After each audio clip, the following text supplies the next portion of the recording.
What's happening? I guess I don't have to ask if anybody's single out here. You brought him. That's fucking awkward. But, so I've been single for about a year and a half now.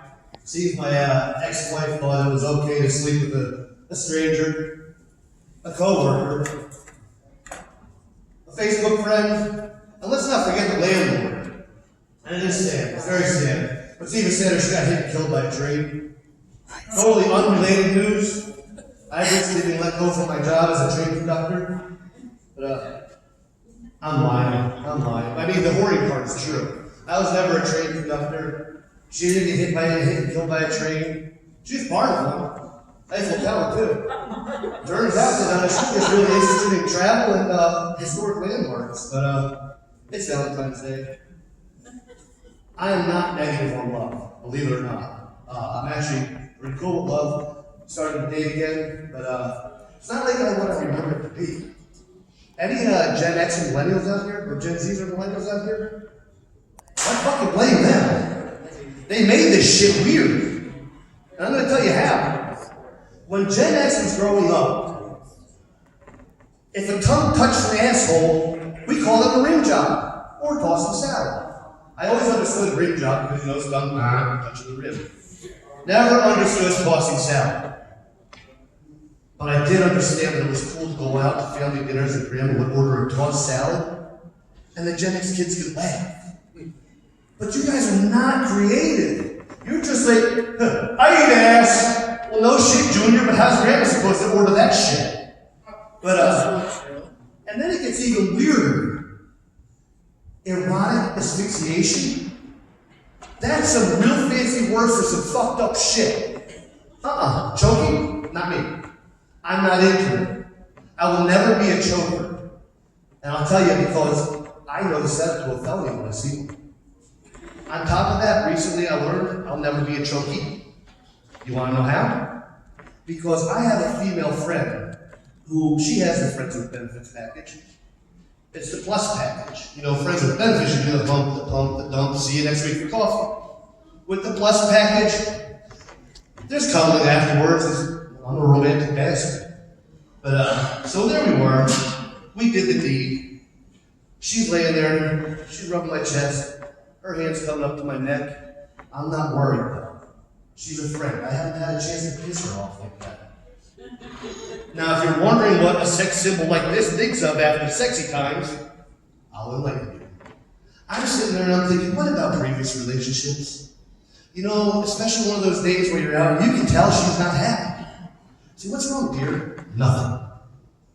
Nothing, I'm fine. Are you sure? Because I can tell. Nothing's wrong, I'm fine. Okay, we're going to leave that alone. Go about our day. That night we're in bed. Both feeling a little bit randy. She's on top, she's riding. Her hand's coming up to my neck. And suddenly, nothing, I'm fine, comes back into her head. And her hand is getting tight. And I'm trying to yell my safe word, which is bubble wrap. Who the fuck doesn't stop for bubble wrap? But she doesn't hear it. All she hears is, and all that moment, all I can think is, Gen Z, millennials, you can keep your fucking joking. I think I know where the big difference is. I think I know where the chasm is. All over the internet, we see these memes comparing Gen X to the Gen Zs and millennials.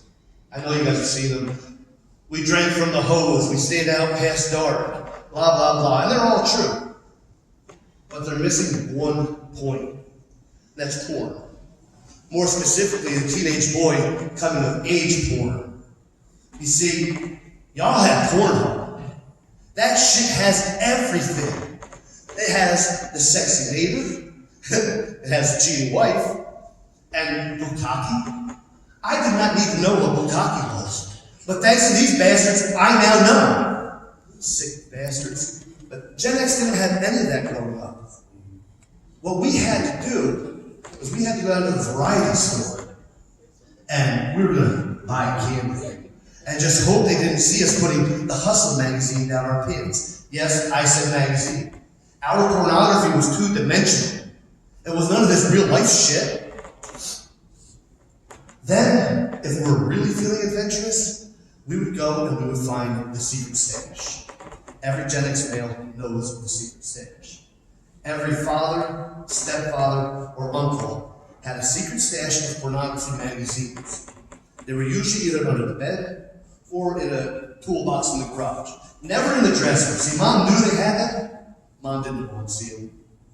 So we'd get to the secret stash, and we'd pull one out of the middle, and we'd run off to our room. It's showtime. And we'd throw that thing down, and we'd start flipping those pages until we saw titties.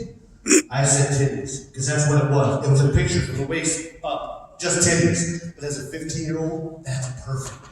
And imagine you're a 15-year-old boy, and you're going at it now. You're looking at those titties, you're going at it. And now you want to see the beaver.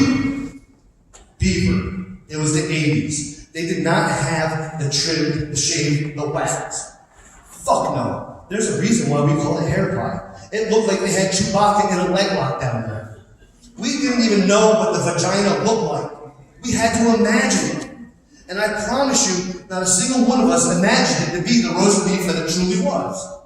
But there we are, and you're going at it, and you're going at it, you want to see the beaver? Oh well. And there it is. And now it's the time to bust. In the 80s, we called it jizz.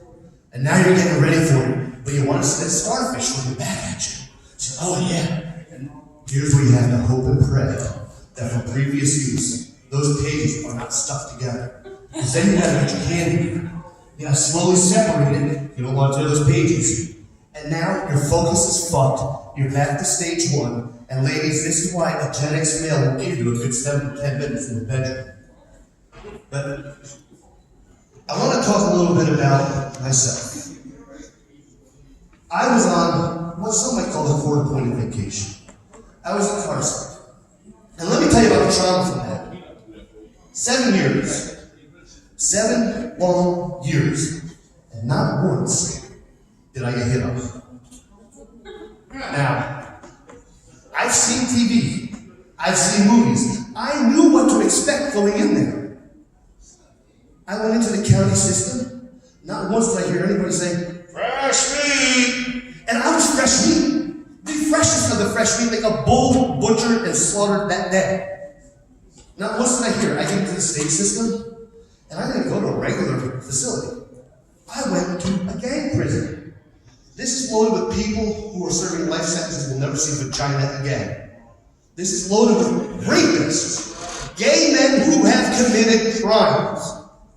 Not once did I ever hear, hey you, what them let's do. Never was I ever threatened of, mine will take them cakes. And now, don't get me wrong, it's not that I wanted it to happen. But a guy has the right to feel desired. But then I realized what the issue was. I forgot, I'm a sex symbol. And this wasn't happening because I didn't realize at the time I was Bubba. I just didn't know my role. And that's an opportunity missed. But I'm going to leave you guys with this little bit of advice. For one thing, if you're a hunter, remember to be careful what you do tonight. Because deer season is 9 months away. Secondly, remember, if you take anything away from this, she's not okay, it's not fine. Fix it before you fuck it. You guys have a good night and happy Valentine's Day. Thank you.